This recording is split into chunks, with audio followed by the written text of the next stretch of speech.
is Christy, and I am an instructional coach focused on technology. Today, I want to take a couple of minutes to walk you through Class Dojo from the student view. So right now I'm on the home page of Class Dojo after a student logged in with Google, and you can see that I just have a couple options at the top. I have the Home tab, which is where it always opens to start with, and then the Portfolio tab. So we're going to talk a bit about this Home tab first. Notice that right now at the very top, I have a to-do list, and all of the assignments that have been given to me by any of my teachers live in the to-do list together. I can click View All, and that would take me to the portfolio where we'll head next. From there, I'm on the Stories section. Stories is announcements that teachers have put in their classrooms. They can see the teacher's name, the class that it was in, and the day it was presented.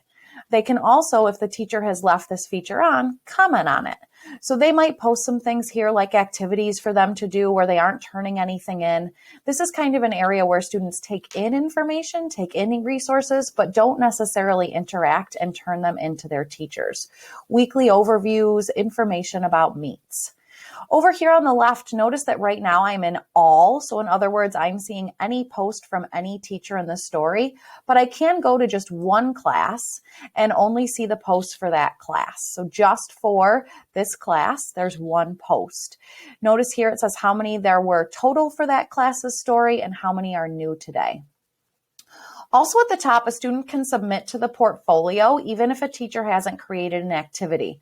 Very important. If a teacher asks a student to submit a file maybe to them, they need to click on the teacher's name on the left first. If they don't click on the class that they want to submit to, it's going to go by default to their classroom teacher. So if it was for art, they would click on art and then click on what they want to submit to the portfolio.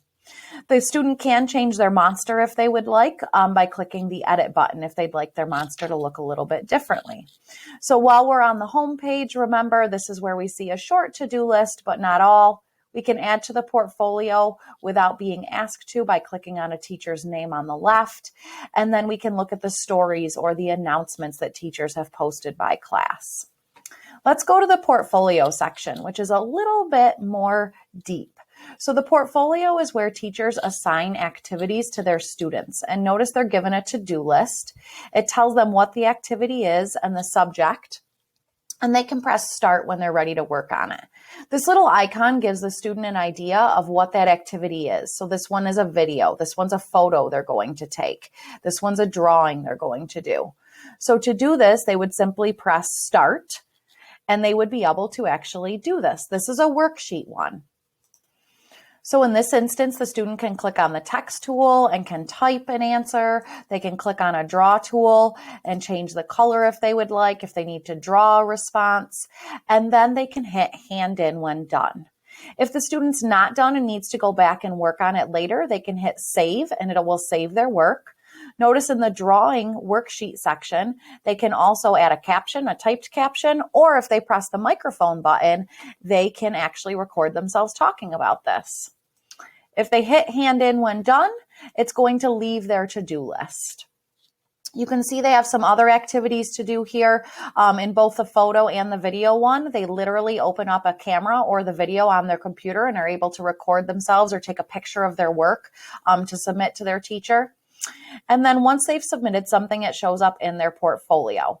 So here, this little time sign means that they've turned it into the teacher, but the teacher hasn't looked at it and scored it yet. And then the other ones are ones they've submitted and have been returned to them.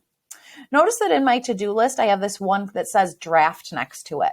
In this case, the student would have submitted this activity to the teacher, and the teacher returned it to them to work on it again. So if they hit the edit button, they're going to see some feedback from their teacher over on the right. So now they've got access to their activity, can change it and add to it. It says, good job, please add a recording using the microphone tool. So the teacher returned it to them as a draft with feedback to create. Notice the student can comment back to the teacher here. Once they're done, they can again press hand in to turn back one that they had completed already. That is the basic interface of Class Dojo. Notice that there's really just two places, their stories and their portfolio that they can go to. Remember, very important that if they want to submit something on their own, they need to click the class they're planning to submit to first. And then at the portfolio section, all of their activities for all classes are together. Notice though under here, it does tell them what class that activity is for if it's not in the title of the activity. Remember that when a student turns in something from their portfolio, the teacher sees it first. If they return it as a draft, like we just discussed, to be edited, the parent won't see it yet. When the teacher actually accepts and approves a student's activity in their portfolio, that's when the student can see it in the parent Class Dojo view. We hope this helps you help your student better in Class Dojo. Please don't hesitate to reach out to your classroom teacher or your building administrators and principals if you would like more support from us to help your family be successful.